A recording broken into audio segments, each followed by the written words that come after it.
Hello, good day. So for this video, I will explain the history, instruments, traditions, culture, attire, and the dances of Hiligaynon or Ilonggo tribe. So first, sino nga ba or ano nga ba ang mga Hiligaynon or Ilonggo tribe? The Hiligaynon people o mas kilala bilang mga Ilonggo or Panayan people. They are a Visayan ethnic group whose the primary language is the Hiligaynon, an Austronesian language of the Visayan branch native to Panay, Negros, and Guimaras. Then we will proceed to its history. The history of Hiligaynon or Ilonggo tribe. The original inhabitants of Western Visayas were the Negritos, particularly the Ati people in Panay. Malay-speaking people settled in the island called Madjaas in the 13th century, but some of the facts of these settlements are clouded by the folk mythology among the Hiligaynon. What is known is that in the 13th century, 10 datos or chieftains arrived from Borneo na tumakas sa pagkabagsak ng Central Indonesian Empire. And that 10 datos ay sina Datu Puti, the leader, Datu Balinsusa, Datu Bangkaya, Datu Dumalugdog, Datu Dumangsil, Datu Dumangsol, Datu Lubay, Datu Panduhinog, Datu Paliburon, and Datu Sumakwil. And that is the 10 datus arrived from Borneo. The 19th century was marked by the migration of Hiligaynon from Panay to Negros. Their migration was due to the growth of sugarcane production. A later migration of Hiligaynon occurred in the 20th century to Mindanao in the 1940s under Manuel Rojas, who was also Hiligaynon. Before we will proceed to their culture, what is the difference between Hiligaynon and Ilonggo? Kanina nabanggit ko na to siya sa first page, which is the intro, pero babanggitin ko lang or uulitin ko lang po ulit para mas malinaw. Ilonggo is considered to define a specific group of people whose ethnic origin are in the provinces of Iloilo, Guimaras, and Panay, while the Hiligaynon defines the language and culture of the Ilonggo people. So, ang Ilonggo is, ito yung tao nila, or yung mga tao, tawag sa mga tao. While the Hiligaynon is yung tawag sa language and culture nila. And now, we will proceed to their culture. Iloilo is also host to a very rich and colorful culture, both about the very eventful past. The essential components of Ilonggo culture are language, oral literature, such as epics, myths, legends, proverbs, and etc. Songs and dances, handicrafts, old churches and houses, and famous delicacies. One of their old churches is Miagaw Church, which is located to Miagao, Iloilo. And one of their famous delicacies are Bisayang lechon manok, chicken binakol, and pansit molo. And now we will proceed to their traditions. The Ilonggos observe certain customs and traditions about birth, baptism, courtship and marriage, death and burial.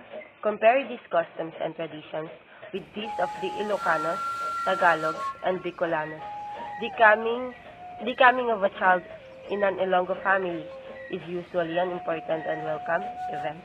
So, importante sa mga Ilonggo or Ilonggos ang pagkakaroon ng anak or panganganak ng isang babae. Among the Hiligaynon, a pre-Christian belief system coexists with the Catholic one brought by the Spaniards. Ang dalawang ito ay nagbigay ng mutual influence sa isa't isa as when Santo Niño, the image of the child Jesus, as word sovereign ay pinaniniwalaan or pinaliliguan para tawagin ng ulan at magakot or makaakit ng swerte. That is their traditions and beliefs. And now we will proceed to their attire. For the men or men, sa mga kalalakihan nila, nagsusuot lang sila or nagsusuot lang ng short at madalas na walang damit. And for the formal attire or formal occasions, however, they wear a long pants, shirts, and shoes. Otherwise, they go barefoot. And for the women, they wear either a vestida or dress, or a patadyong or tube skirt with a blouse. This is a patadyong. That is sinusuot or kasuotan ng mga babae sa kanila. And next is their instruments. Other musical instruments. And next is their instruments. Other musical instruments of the early Ilonggo were the tulali or lantoy, which was a nose flute or piniplay gamit ang ilong or hangin sa ilong. The subing, a kind of jew's harp, or ito yung ginagamit naman, ay piniplay gamit yung bunganga. Budyong, which was a conch shell or section of a bamboo played like a bugle. Tambourine, called kalatong, gadang or gimbal or war drum, and the tibongbong, which was a node of bamboo. Some of these instruments ay na-search ko, pero yung iba hindi kasi hindi lumalabas, but at least I have it. These are the examples. Tulali or lantoy was a nose float with 3 or 4 finger holes. Then subing, a kind of jew's harp, or ito siya, yung bunganga, piniplay yung gamit yung bunganga, and gadang or gimbal, ay war drum. Alam naman siguro natin to, I don't know. Basta drum to siya. And then the next is, and the last is their dances.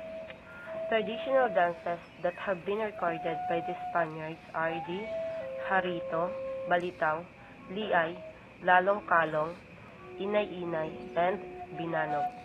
Some of these dances are still being performed today.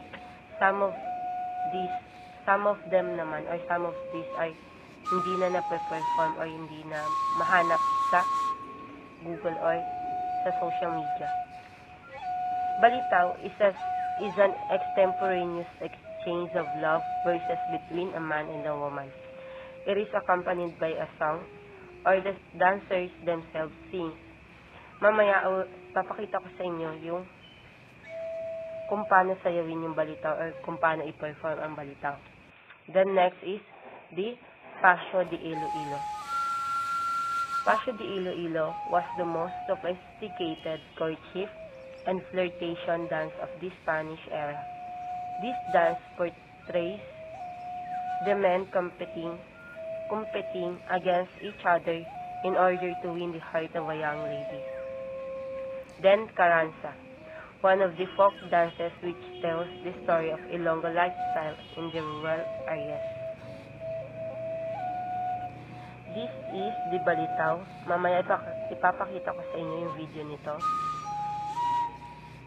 And this is the Pasyo de Iloilo. Picture pa lang po siya, pero mamaya yung video ipapakita ko rin po. And the Carranza. Same as the Pasyo de Iloilo and the balitaw. Same din po na picture pa lang, pero mamaya papakita ko rin po yung video. Next is the Dinagyang Festival, which is kilala sa lahat ng festival here in Philippines, located at Iloilo City.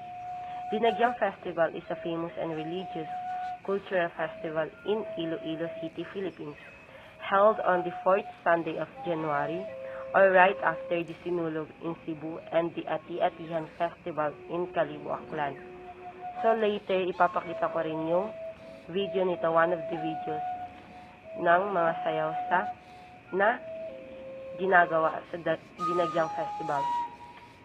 And next is the Binanag Festival.